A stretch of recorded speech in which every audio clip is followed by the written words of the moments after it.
कि माँ जी के नाम के कीर्तन करने लगे, माँ जी के नाम की जोत को जगाने लगे, आप जैसे भक्तों को बुला करके घर में कीर्तन करने लगे। सैनिकों से कहा, जाओ सैनिकों जाकर के देख के आओ नंदलाल ऐसा क्या करता है कि लोगों की बड़ी भीड़ इसके पास रहती है और बहुत पैसा हो गया। सैनिक गए तो क्या देखा, नंदलाल ऐसे ही माँ जी के नाम की मूर्त सजा करके भक्तों को जय माता दी माँ जी की मूल मंत्र का उच्चारण करते हुए, पाठ करते हुए माँ जी की इस सुंदर सी चौकी को गा रहा है। सैनिक आए, देख करके चले गए। राजन से जाकर कहा, राजन हम नंदलाल के घर पे गए, पता नहीं एक जोत सी जला रखी है और उस जोत से कहता है सबको कि ये माँ सबको सब कुछ देती है, ये माँ सबके भंडारे भरती है, इतनी बड़ी बड़ी बातें करता है। राजन से रहा नहीं गया, राजन भी सैनिक के साथ आए। उसी पर नंदलाल को देखा तो नंदलाल माँ जी की भक्ति में लीन था। जरा जोर से बोलो, सारे बोलो, मेरी माँ भोली भर देती झोली, माँ कष्ट निवारी, माँ पर उतारी, हो जय माता दी, हो जय माता दी। ऐसी माँ जी के मूल मंत्र का उच्चारण को पहले घड़ताल जो होती उनको बोलते, पास में छेने पड़े थे, छेनों को उठाया, अपनी गर्दन पे मारा, सर को धड़ से अलग किया और जैसे ही सर धड़ से अलग हुआ, माँ अष्टभुजी रूप में समय हमारी पलकों को चपकने में लगता है, उतने समय महारानी ने उस धड़ को जोड़ दिया और जब जोड़ दिया 15 मांग रहे, जब समय व्यतीत हो गया भैया। वो सच्चे दरबार की आजकल तो दान भी देख के दिया जाता है। दान का मतलब वो होता है कि अगले हाथ को पता भी न चले। आजकल तो मंदिरों में प्याऊ भी लगते हैं, तो फलाने की पुण्यतिथि है ना, प्रभु को सब पता है किसने क्या देना है और किसको क्या देना है। क्यों जी बोलेंगे सच्चे दरबार की भक्तों, तब मां ने मैं तुझे ये फल दे रही हूँ और ये वरदान दे रही हूँ कि आज के बाद आने वाले समय में जो भी भक्त मुझे ये श्रीफल भेंट करेगा उसे मैं उसका शीश समझकर स्वीकार करूंगी। तब से भक्तों महारानी के श्री चरणों में प्रातः काल के समय ये माँ जी को भेंट अर्पण की जाती है। बोलेगा सच्चे दरबार की कथा सबको समझ में आई तो जोरदार हाँ और जितारे भी जिगर सब चीज भरपूर था। कमी थी तो एक बात की कि उनके यहाँ कोई संतान नहीं थी। एक दिन माँ जी की भक्ति करी, आराधना की कि हे माँ, क्या मैं इतना बड़ा अभागा हूँ कि मेरे यहाँ कोई संतान नहीं। तब माँ ने उसी रात्रि को सपने में दिया, राजन को सपने में दर्श दिया, कहा हे राजन, मैं तेरी भक्ति से प्रसन्न हो जा, तुझे वचन देती हूँ, वरदान देती हूँ कि तेरे यहाँ 2 कन्याओं का जन्म हुआ। समय व्यतीत हुआ, भी जाएगी, आपके नाम को रोशन करेगी, आपके राज्य को भी बढ़ाएगी और जहाँ भी इसका विवाह होगा वहाँ भी नाम रोशन करेगी। और इस कन्या ने तारों की छांव में जन्म लिया, इसलिए हम इसका नाम रखते हैं तारा। तो फिर समय व्यतीत हुआ, राजन की दूसरी कन्या ने जन्म लिया। कन्या जन्म से बहुत कारी थी। प्रातःकाल पंडित जी महाराज को बुलाया गया, पंडित जी महाराज ने कुंडली बनाई और जैसी कुंडली बनाई तो पंडित जी महाराज ने गर्दन नीची कर दी। कहते राजन, ये कन्या बड़ी अभागन है, अगर ये आपके राज्य में रही तो आपके बाद जो कुछ है ना वो खत्म, सब नाश हो जाएगा। आप एक काम करो, इस कन्या को मरवा दो। राजन कहते कारण क्या है। तब ब्राह्मण देव तो बताते हे राजन, ये दोनों बहनें कि पूर्व 2 जन्मों की कथाएं मैं आपसे कहता हूँ। ये जो छोटे वाली है ये श्रापित है। ये दोनों बहनें अपने पूर्व जन्म में राजा इंद्र के दरबार में अप्सराएं थी, दोनों नृत्य किया करती थी। एक दिन दोनों बहनों ने पृथ्वी पर भ्रमण करने का विचार किया। एकादशी का दिन था, दोनों बहनों ने व्रत भी रखा और धरती पर भ्रमण करने के लिए आई। धरती पर भ्रमण करते करते सुबह से शाम हो गई और बड़ी बहन ने छोटी बहन से कहा कि हे बहन, जाओ बाजार से कुछ फलहार लेकर के आ जाओ जिससे हम अपना व्रत खोल लेंगे। छोटी बहन गई बाजार में, इधर उधर देखा, उसको कोई चीज़ समझ नहीं आई। और दूसरे प्लानट का बंदा यहाँ आ जाए तो उसे कहाँ हमारी भाषा समझ में आएगी, है ना, चिली पटेटो मोमोस कहाँ समझ में आएगा। तो बड़ी बहन ने काफी देर बाजार में घूमा और घूमने के बाद उसे कोई चीज समझ में नहीं आई। अंत में महाप्रसाद नामक एक वस्तु बिक रही थी जो मांस के पकौड़े थी। उसने सोचा महाप्रसाद नामक वस्तु ही कोई अच्छी चीज होगी। कई बार जाने अनजाने में हम भी कोई ऐसी चीजें ले लेते, बस दूर से ही रंग तो बढ़िया लग रहा है ना, अच्छी होगी, बाद में पता कहा ले लियो। पूरे सच्चे दरबार की है ना वो अग्रवाल स्वीट्स बीकानेर पे काफ़ी अच्छी बनी होती है ना डिज़ाइन में। हाँ जी अच्छी होगी और बाद में खा कहा ससुर गरीब को छुआरा बुरा को बोल। तो सच्चे दरबार की हुआ है मेरे साथ कई बार। मम्मी कहती है अच्छी सी लियो, मैं सोचता हूँ हाँ अच्छी सी, पैसा तो मम्मी दे रही, बाद में पता चला काय लिया नारियल गोला को बरूदा। तो सच्चे दरबार की भक्तों छोटी बहन ऐसे किया, प्रसाद लिया और थोड़ी दूर चली। उस भगवती की लीला देखो, उसे बड़ी जोर की भूख लगी। छोटी बहन ने विचार किया कि क्यों ना मैं अपने हिस्से का प्रसाद यही खा लूं, बड़ी बहन को जाकर के दे दूंगी, वो अपना व्रत खोल लेंगी। ऐसे ही किया, एक डोना लेकर के अपनी बहन के पास पहुंची। जैसी बहन के पास पहुंची और जैसी बहन ने उस प्रसाद के ढक्कन को हटाया, कहा नहीं छी तूने क्या किया। अच्छा एक काशी वाले दिन क्या नहीं खाते, चावल क्यों नहीं खाती। अच्छी जोरदार ताली बजाओ जरा। हाँ इन्हें कहते हैं सुनी कथा और फूटे कान। देखिए चावलों को इसलिए नहीं खाते क्योंकि एकादशी वाले दिन चावल कीड़े के समान माने गए। पुण्य का पाप है मैं बदलते हूँ, जो बढ़िया तो मैं जब ते पुण्य करने में लग रहा हूँ। एक हमारा भैया आएगा पाँव छू के चलो भैया मेरे ऊपर मतलब है वो सच्चे दरबार की ये सच्चाई है। पर तो बड़ी बहन ने श्राप दिया ही निचली कसी वाले दिन तो लोग चावल भी नहीं खाते। तूने मांस का भक्षण किया है, जब मैं तुझे श्राप देती हूँ तेरा अगला जन्म।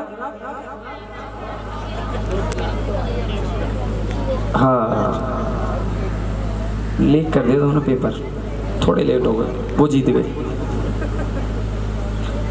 तेरा अगला जन्म छिपकली को। बड़ी बहन रोने लगी, विलाप करने लगी, हे बहन जाने जाने मुझसे जो अपराध हुआ है से आप क्षमा करें, मैं आपकी छोटी बहन हूँ। बड़ी बहन को दया आई, ठीक है मैं दिया शब्द से वापस तो नहीं ले सकती, लेकिन जा तुझे इससे निकलने का एक मार्ग बता सकती हूँ जहाँ की तरफ पाप शाप जो है नष्ट हो जाएगा। भक्तों उन्होंने कहा कि जहाँ तुम्हारे प्राणों की वजह 100 लोगों की जान बच रही हो, वहां अगर तुम अपने प्राणों की आहुति दोगी तो तुम इस शाप से मुक्त हो जाओगी। भक्तों समय व्यतीत तो हुआ, द्वापर का युग आया, पांडवों ने एक बहुत बड़ी यज्ञ का आयोजन किया, सभी देवी देवताओं ऋषि मुनियों को बुलाया गया। अच्छा सनातन धर्म के अंदर कौन से सबसे ज्यादा क्रूर ऋषि माने गए? जोरदार ताली बजाओ जरा, तुम सोचते ही रह गए। सभी देवी देवताओं को बुलाया गया लेकिन दुर्वासा ऋषि को नहीं बुलाया। जब उन्हें नहीं बुलाया, उन्हें इस बात का पता चला तो उन्होंने कहा अच्छा मेरा अपमान, सबको बुलाया मुझे नहीं बुलाया। तुमने तो सबको बुलाया ना, कभी हलवे के चक्कर में तुम्हें लपेटते। मैं वशी लूंगा। एक बड़ी सी बाज का रूप बनाया, अपनी पंजे पे मरे सर को दबाया, सर को दबा करके सोचने लगी जब इतने बड़े यज्ञ का आयोजन किया है तो भाई कहीं ना कहीं भंडारे की व्यवस्था भी की होगी। जब भाई इतना बड़ा कीर्तन हुआ है तो उस पर हलवा भी बटेगा, है ना। तो मन में विचार किया कि प्रसाद बन रहा हो तो मैं जाकर के सारा प्रसाद जहरीला कर दूंगा। जब सारा प्रसाद जहरीला होगा, जो भी जीव खाएगा, जो भी जीव खाएगा वो बेमौत मारा जाएगा और इसका पाप उनको लगेगा और मेरा बदला पूरा हो जाएगा। ऐसा ही किया, जहाँ पर भंडारा बना तो उस भंडारे के कक्ष ऊपर भंडारने लगी और भक्तों देख रही थी। उसी समय वही श्राप अपनी बहन का दिया याद आता है और मन में विचार करती है कि अगर आज मैंने यहाँ पर अपने प्राणों की आहुति नहीं दी तो मैं श्राप से फिर कभी मुक्त नहीं हो पाऊंगा। जैसे ही शिष्यगण उस प्रसाद को लेने के लिए आए, छिपकली ने छलांग लगा। शिष्य ने कहा ही नहीं श्री तूने क्या किया, आज 7 दिनों के बाद हमें ये प्रसाद पाना था, तूने ये सारा प्रसाद जहरीला कर दिया। जाकर के ऋषियों को बताया, गुरुजन आए, गुरुजनों ने शाप दे दिया, ही नीच तूने क्या किया, यहाँ भी तूने अपनी नीचता दिखलाई थी, करिए तुझे शाप देते तेरा अगला जन्म नीच घराने में, वो सच्चे दरबार की। अच्छा ये भी एक शाप से मुक्त नहीं हो सकता, दूसरा शाप मिल गया।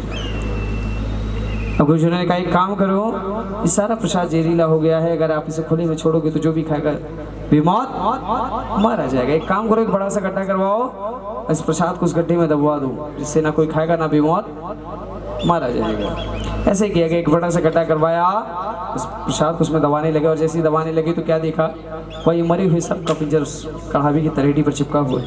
गुरु जी ने ध्यान लगाया, कहीं नहीं, ये छिपकली तूने तो हमारी जान बचाई थी, जाने अनजाने में हमने तुझे शाप दे दिया, अब दिया शाप तुझसे वापस तो नहीं ले सकते, लेकिन जा तुझे एक वरदान जरूर देते हैं, तेरा जन्म जो होगा वो ऊंचे घराने में होगा, लेकिन तुझे लालन पालन होगा वो नीचे घराने में, वो सच्चे दरबार की। ये सारा वरदान पंडित जी महाराज बताते हैं।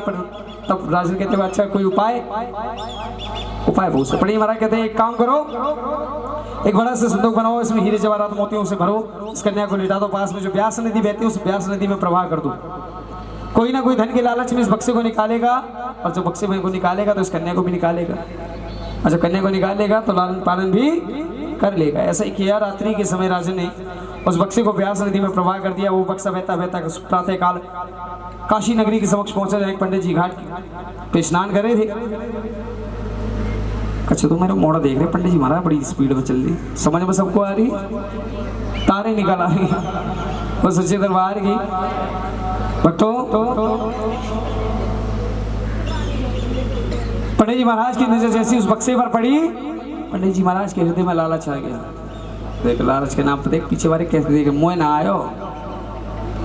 पंडित जी महाराज के हृदय में लालच क्या आया, अगर ये बक्सा मुझे मिल जाए तो रोज रोज सत्यनारायण की कथा बंद। मैं भी सोच रहा हूँ 2-4-5 करोड़ की इकट्ठी लग जाए तो रोज तारा रानी की कथा। महाराज अगर चाहे ना तो रोज जागरण कराए, अंबानी रोज, हम जैसे तो रोज कहे भाई पंडित जी यहीं बैठ जाओ, साल भर की पेमेंट बता दो कितनी है जी, फिर भी वो देख ले नहीं करवा पाते।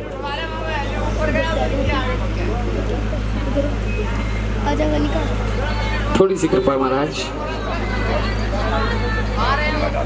पूरी सच्ची दरबार वापस आए और इधर उधर देखा एक भील जो घाटों की सफाई करो, तो वाला के भील इधर आओ। भील को बुलाया, कहा भील आज ये बक्से निकाल कर लेके आओ, इसमें जो भी होगा वो आधा आधा अभी ठीक पड़ेगा। भील गया, उस बक्से को निकाल करके लेके आया। जैसे उस बक्से को निकाल करके लेके आया, खोल कर देखा तो क्या देखा, वही कन्या अपने दाहिने पैर का अंगूठा चूस रही थी। भील ने उस कन्या को अपने हृदय से लगाया कि बड़ी महाराज ये धन दौलत सब आप ले जाओ, मेरे किसी काम के नहीं, मेरे यहाँ कोई संतान नहीं, आज गंगा मैया की कृपा से मुझे संतान की प्राप्ति हुई है। बोला गंगे मैया की। हृदय से लगाया अपने महाराज को, तरस आ गया। तो ये भील हाँ बता, ये पहले कथा सुन रखी, हाथ तो ऐसे उठा दे। इसकी तारा और रुक्मणी, प्यार से उसका नाम रखा रुक्मणी। दोनों ने बड़ी लाड़ प्यार से उसका लालन पालन प्यार में कर दिया। अब दोनों बहनें चंद्रमाओं की कलाओं की समान बड़ी हुई। इधर एक अपने पिता स्पर्श के यहाँ पल बढ़ रही है, दूसरी शाप के कारण भील घराने में पल बढ़ रही है। दोनों बहनें चंद्रमाओं की कलाओं की समान बड़ी हुई, विवाह योग्य हुई। इधर राजा स्पर्श ने अपनी तारा का विवाह,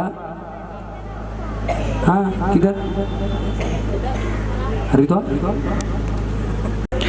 इधर राजा स्पर्श ने अपनी तारा का विवाह हरिनगर के राजा हरिश्चंद्र के साथ तय किया, और उधर उस भील ने अपनी रुक्मणी का विवाह उसी नगर में अपनी जाति के भील के साथ ही कर दिया। अब दोनों बहनें एक ही नगर एक ही राज में आ गई। उस भगवती की लीला देखो, संजोगवश जहाँ रुक्मणी का विवाह हुआ, रुक्मणी की सास वहाँ महलों की साफ सफाई करने जाया करती थी।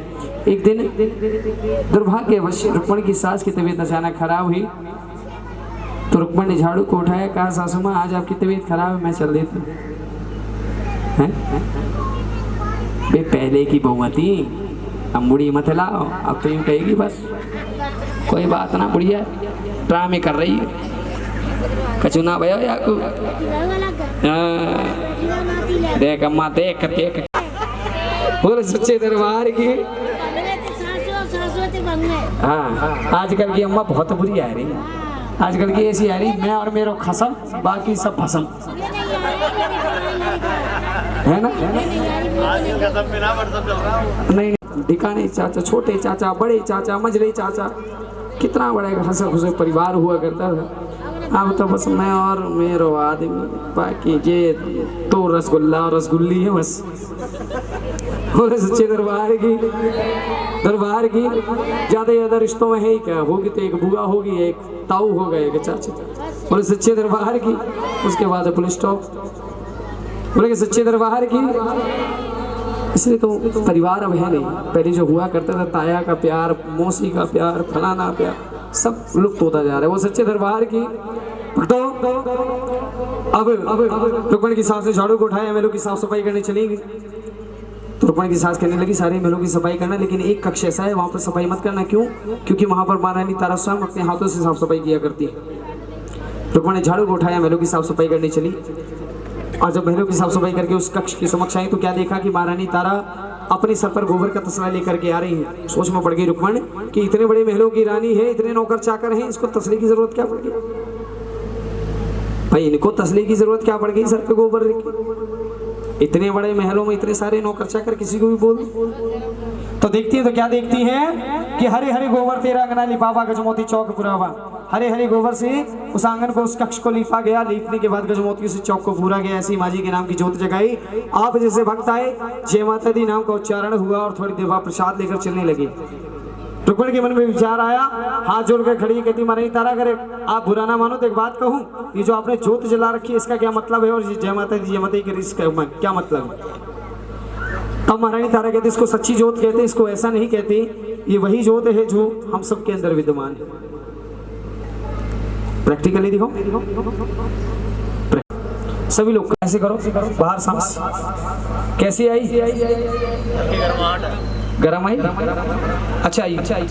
अगर आपको मैं शिमला भेज दूं और वहां पे आपसे कहूं कि आप ऐसे करो तो आपकी हवा कैसी आएगी? तब अरदास लगाती रुक्मणी की, हे माँ, जिस दिन मेरे यहाँ कोई लाल खेलेगा मैं भी तेरे नाम का जागरण कराऊंगी। अरदास लगाकर पुनः अपने घर चली जाती। वक्त तो समय व्यतीत होता है। उस भगवती की लीला देखो। रुक्मणी के यहाँ एक सुंदर से पुत्र का जन्म होता है कि बेटा हुआ। 1 वर्ष का कोई याद नहीं आई, 2 वर्ष का हो गया कोई याद नहीं आई। बेटा हुआ, 6 वर्ष का एक अनहोनी आई है। और उस बेटे को चेचक निकली तब जागे की याद आई है।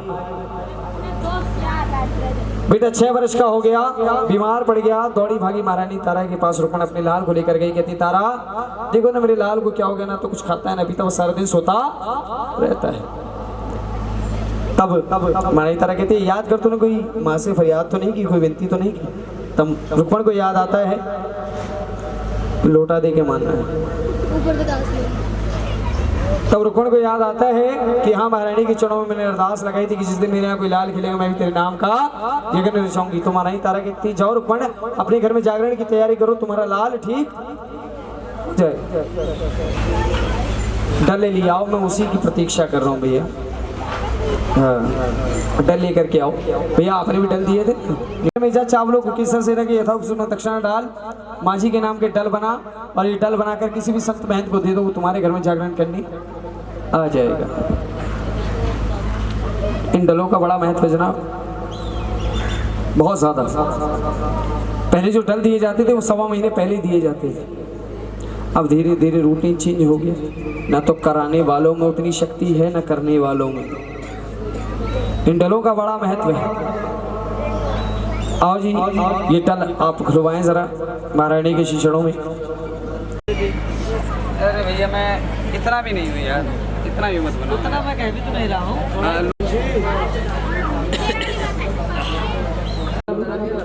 आइएगा बच्चों, ये कलश, ये निमंत्री दान डालें इसमें।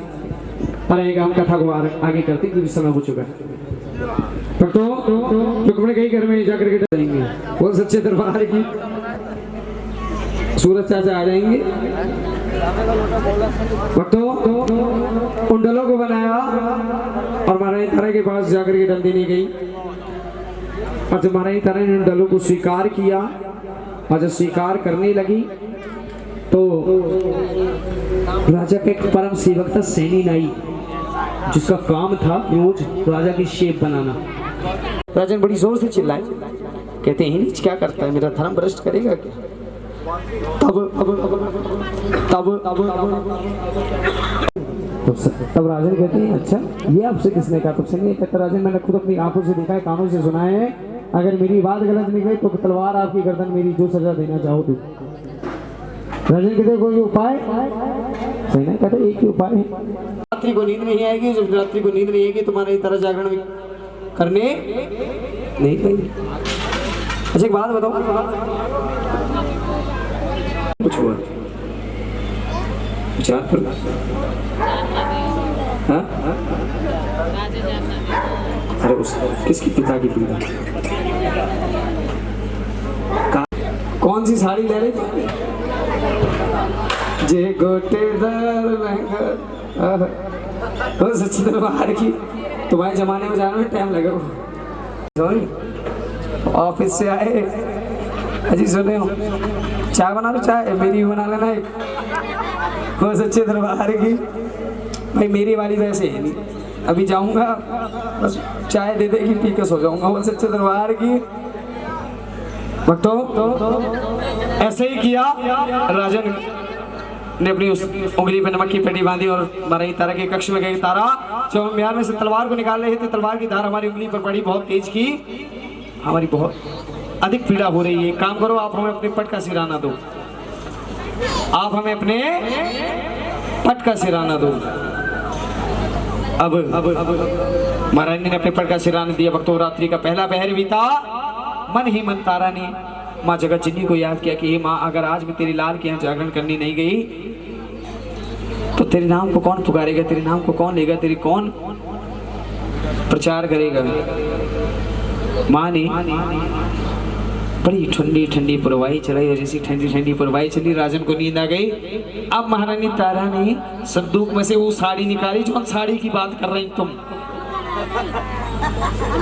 हाँ, 3-4 साड़ी निकाली, रस्सी बनाई और खिड़की के सहारे जंगल के रास्ते जाने लगी। जंगल में तो चोर मिले जो छीना छपटी में महारानी के पैरों की पायल वहीं गिर गई। दौड़ी भागी रुक्मण के घर महारानी तारा पहुंची और कहा हे तारा।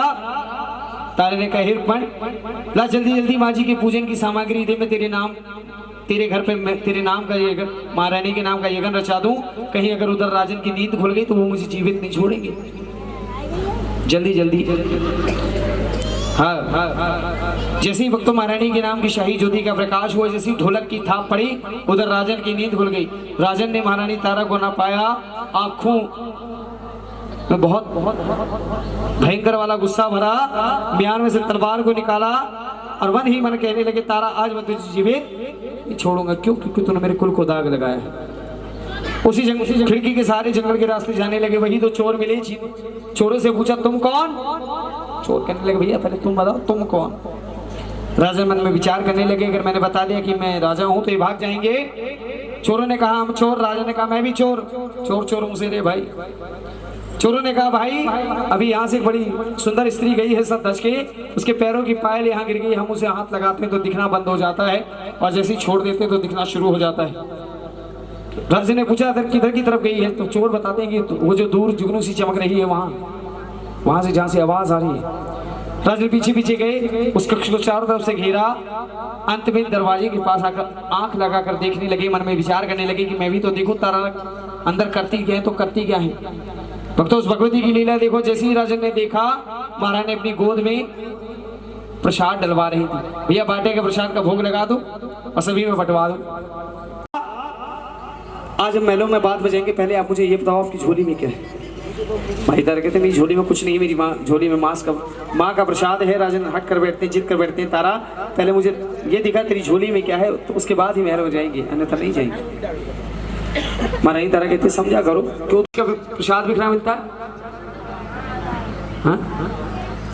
वो हलवा पूरी, वो छोले चना। बता तारा मुझे क्या करना है? महारानी तारा कहती करना क्या है? अपने बेटे सुंदर लाडले को आवाज लगाओ, उसके भी छोटे छोटे टुकड़े करो, कढ़ावे में डाल दो। राजन को एक पल में धक्का लगता है, कहते तारा मैंने कभी नहीं सुना कि माता को माता होती है। अरे वो मेरा ही लाल नहीं है, तेरा भी तो लाल है। तुम्हारी तरह कहती है अच्छा राजन माया जाल में मत फंसाओ, याद करो तुमने मुझे वचन दिया है, मैं जैसा कहूंगी वैसा करोगे। राजन भी बेचारे विवश अपने बेटे सुंदर को आवाज लगाते हैं, बेटा आता है जी पिताजी। तलवार से गर्दन धड़ से अलग कर देते हैं और छोटे छोटे टुकड़े करके कढ़ावे में डाल देते हैं। प्रसाद बन करके तैयार होता है तो महारानी तारा कहती है जा राजन इस प्रसाद को 5 थालों में लगा करके लेके आओ। भैया 5 थाल 5 उडौनी ढक करके महारानी को भोग लगाओ। पहला थाल मेरी माँ को भोग लगाओ। तब राजन कहते 5 थालों में क्यों 6 थालों में क्यों नहीं? तब महारानी तारा बताती है कि पहला थाल मेरी माँ को भोग लगेगा, दूसरा थाल आपका, तीसरा थाल मेरा, बाकी के कितने बचे? जाओ राजन चौथा थाल उठाओ, घुड़शाल में जाओ, जाकर के उसे प्रसाद खिला करके आओ अपने घोड़े में। राजन चौथा थाल उठाते घुड़शाल में जाते तो क्या देखते हैं? वही नीला घोड़ा हरी हरी घास खा रहा है। राजन को विश्वास होता है कि जो मेरा घोड़ा जीवित हो सकता है कहीं ना कहीं मेरा लाल भी जीवित हो सकता है। माँ के प्रति थोड़ी सी प्रेम बढ़ा, विश्वास बढ़ा, और जैसी प्रसाद में से कपड़ा हटाया वो प्रसाद किस में बदल गया? कथा ना सुनी पतवाना तुम्हें नींद आ रही होगी, पल्ले वाले जागरण भक्तों दौड़े भागे गए। महारानी तारा से कहता तारा पता मुझे क्या करना है? महारानी तारा कहती करना कुछ नहीं है, जाओ ये 5वां थाल उठाओ, अपने बेटे सुंदर को आवाज लगाओ, उसे प्रसाद खिला करके आओ। राजन जाते हैं अपने बेटे सुंदर के कक्ष में, पहली आवाज लगाते बेटा सुंदर, कोई आवाज नहीं आती, दूसरी आवाज, कोई आवाज नहीं। राजन का धैर्य छूटने लगता है कि मैंने किस औरत के चक्कर में आके अपनी लाल की बलि दे दी। संसार में ऐसा कोई बाप नहीं होगा। अपने आप को कोसने लगी, सबर रखा, तीसरी आवाज लगाई, बेटा थोड़ा थोड़ा आया जी पिताजी। अब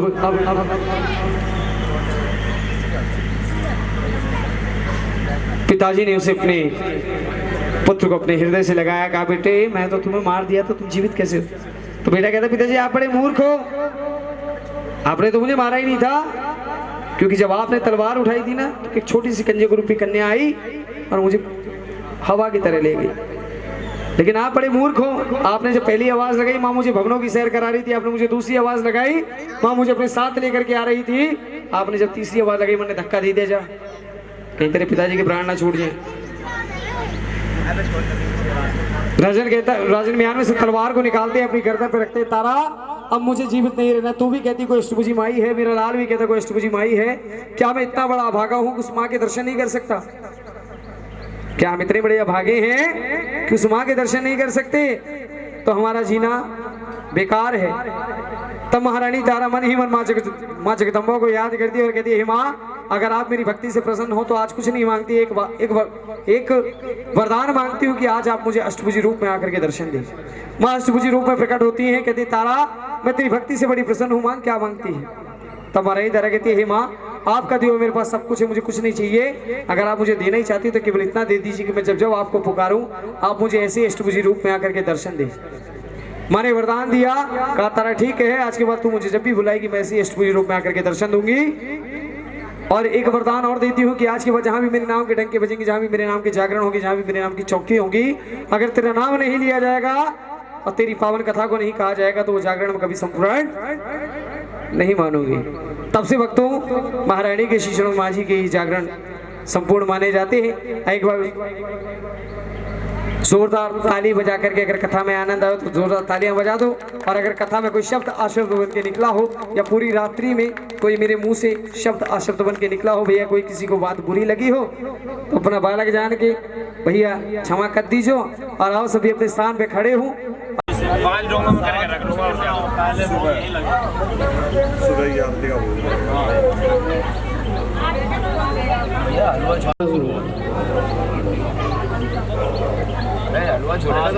हलवा भंडारा 4 बजे करो। भंडारा तुमसे पूरे दिन करो,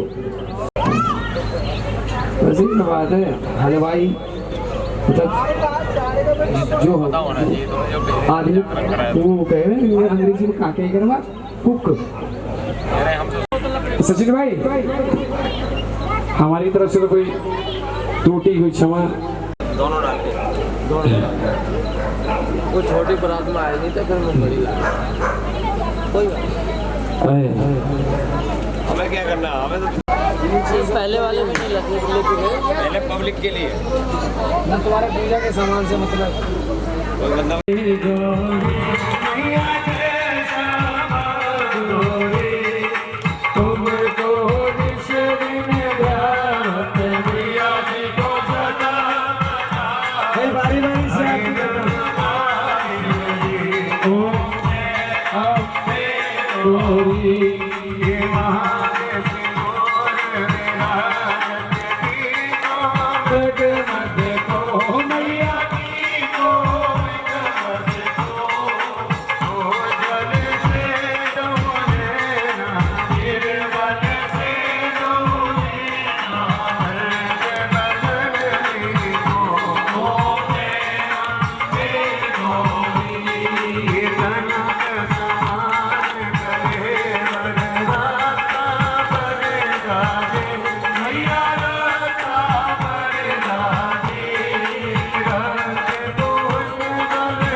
वाली माता तेरी सदा अपने विभान वाली माता तेरी सदा जय राम झंडे वाली विदा